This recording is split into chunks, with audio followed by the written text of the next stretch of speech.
अब 15 से 18 साल के बच्चों को भी मिलेगी वैक्सीन। फ्रंटलाइन वर्कर्स और स्वास्थ्य कर्मियों के लिए बूस्टर डोज का भी ऐलान। देश में बढ़ते कोरोना वायरस के खतरे के बीच अब 15 से 18 साल के बच्चों को भी कोरोना की वैक्सीन मिलने जा रही है। प्रधानमंत्री नरेंद्र मोदी ने राष्ट्र के नाम अपने विशेष संबोधन में इसका ऐलान किया। इसी के साथ फ्रंटलाइन वर्कर्स, हेल्थ वर्कर्स और 60 साल से ज्यादा के गंभीर बीमारी वालों को बूस्टर डोज देने का भी ऐलान किया गया।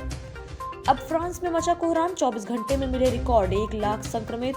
लंदन में हर 20वां शख्स संक्रमित। हालांकि एक दिन पहले भी फ्रांस में कोविड-19 के करीब 94,000 नए मामले सामने आ चुके थे।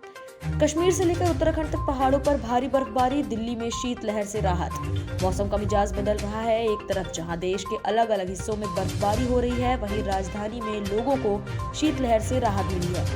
मौसम विभाग के मुताबिक क्रिसमस के दिन ठंड का प्रकोप काफी कम देखने को मिला था। पिछले कई दिनों से शीतलहर के थपेड़ों को सहने के बाद कल की सुबह लोगों को राहत भरी मिली थी।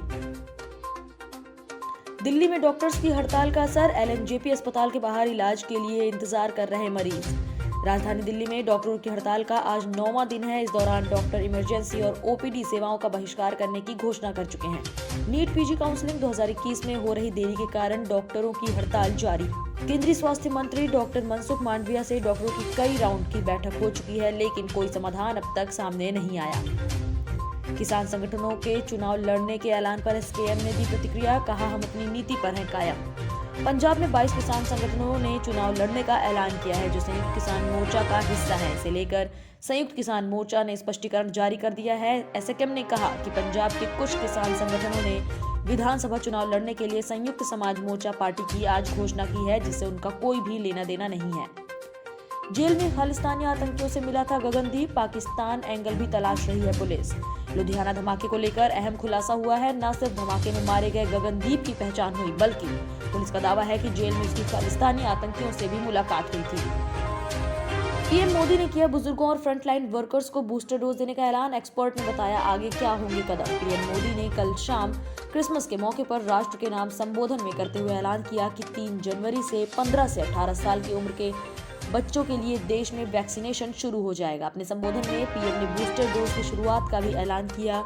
उन्होंने कहा कि देश में ओमिक्रॉन के बढ़ते मामले को देखते हुए 10 जनवरी से बूस्टर डोज की शुरुआत की जाएगी। दक्षिण अफ्रीका में ओमिक्रॉन का सबसे पहले पता लगाने वाली डॉक्टर एंजेलिक कोएजी ने कहा कि भारत में कोरोना वायरस के इस नए स्वरूप के कारण संक्रमण के मामलों में बढ़ोतरी दिखेगी, लेकिन अधिकतर लोगों में मामूली लक्षण दिखने की उम्मीद है, जैसा कि दक्षिण अफ्रीका में देखा जा रहा है।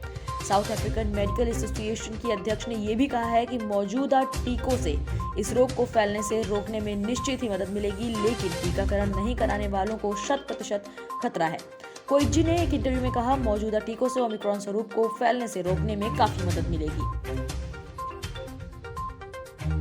इंडिया साउथ अफ्रीका का आज टेस्ट मैच का पहला दिन। रविवार 26 दिसंबर से भारत और दक्षिण अफ्रीका के बीच टेस्ट सीरीज की शुरुआत होगी। सीरीज का पहला मुकाबला बॉक्सिंग डे टेस्ट के नाम से खेला जाएगा।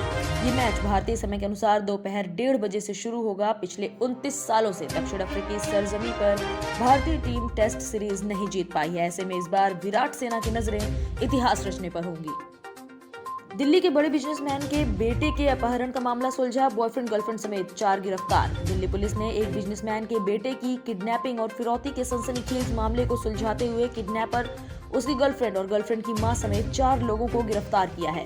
आरोपियों ने बैंक्वेट हॉल के मालिक के बेटे को किडनैप कर 1 करोड़ रुपए की मांग की थी। ईस्ट दिल्ली की डीसीपी प्रियंका कश्यप ने बताया कि 18 दिसंबर को उन्हें इस किडनैपिंग के बारे में जानकारी मिली थी, जब बिजनेसमैन विकास ने अपने बेटे को किडनैपर के चंगुल से बचाने के लिए 50 लाख की फिरौती दे दी थी।